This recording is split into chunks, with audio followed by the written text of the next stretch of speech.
Hi friends, my self doctor Shashi Boricha आपका मेरे channel पे बहुत बहुत स्वागत करती हूँ। आज मैं आपको एक कंडीशन एक्सप्लेन करूँगी जिसका नाम है रेट्रोग्रेड इजैक्यूलेशन। मैं आपको बताऊँगी कि ये क्या होता है, इसमें क्या क्या सिम्टम आते हैं, इसके कॉज क्या है और साथ ही साथ कुछ होम्योपैथिक मेडिसिन जो आप इस कंडीशन के लिए यूज़ कर सकते हैं।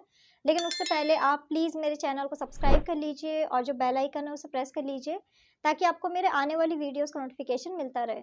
तो चलिए स्टार्ट करते हैं। सबसे पहले आखिर रेट्रोग्रेड इजैकुलेशन क्या होता है? तो ये कंडीशन है जिसमें पर्सन को बिल्कुल भी सीमेन आउट नहीं होता है या फिर सेक्सुअल एक्टिविटी के बाद बहुत थोड़ा-सा सीमेन आउट होता है। इस कंडीशन में पर्सन का जो सीमेन है वो ब्लैडर में चला जाता है।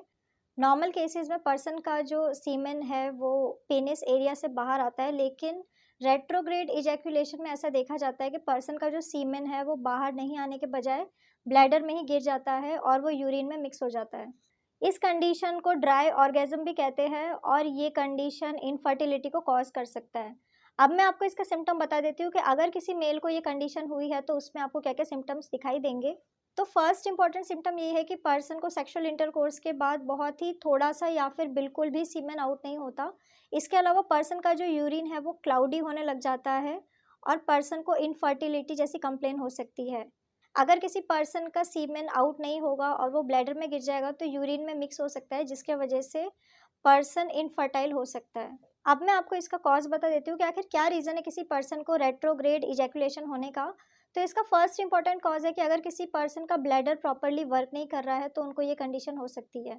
अगर किसी पर्सन के ब्लैडर नेक में प्रॉब्लम है या फिर अगर किसी पर्सन का जो ब्लैडर की मसल्स है जिसे स्फिंक्टर्स कहते हैं वो प्रॉपर्ली ओपन नहीं हो रही है, क्लोज़ नहीं होती, तो उसके वजह से पर्सन का जो सीमेन है वो पीनिस से आउट नहीं हो पाता है। अब मैं आपको इसके रिस्क फैक्टर बता देती हूँ कि आखिर कौन से लोग सबसे ज़्यादा रिस्क में होते हैं जिन्हें ये कंडीशन हो सकती है। तो ज़्यादातर ये कंडीशन उन लोगों को होती है जिन्होंने कोई सर्जरी कराई हो, जैसे कि अगर किसी मेल का प्रोस्टेट या फिर यूरेथ्रा की कोई सर्जरी हुई थी, तो उसके बाद उन्हें ये कंडीशन हो सकती है। इसके अलावा अगर किसी पर्सन को डायबिटीज़ हुआ था या फिर अगर किसी पर्सन को मल्टीपल स्क्लेरोसिस जैसी कंप्लेन है, तो ऐसे लोगों को भी इन फ्यूचर ये बीमारी हो सकती है। इसके अलावा अगर किसी पर्सन को कोई इंजरी हुई थी या फिर उनकी स्पाइनल कॉर्ड की कोई सर्जरी हुई थी तो उसके वजह से भी पर्सन को ये कंडीशन हो सकती है। अगर किसी पर्सन ने पेल्विक या फिर रेक्टल सर्जरी कराई थी तो उनको भी आगे चल के ये बीमारी हो सकती है। इसके अलावा कई सारी मेडिकेशंस भी इसके लिए रिस्पॉन्सिबल है, जैसे कि अगर किसी पर्सन की प्रोस्टेट की कोई मेडिसिन चल रही है या फिर एंटी डिप्रेसेंट ड्रग चल रहा है।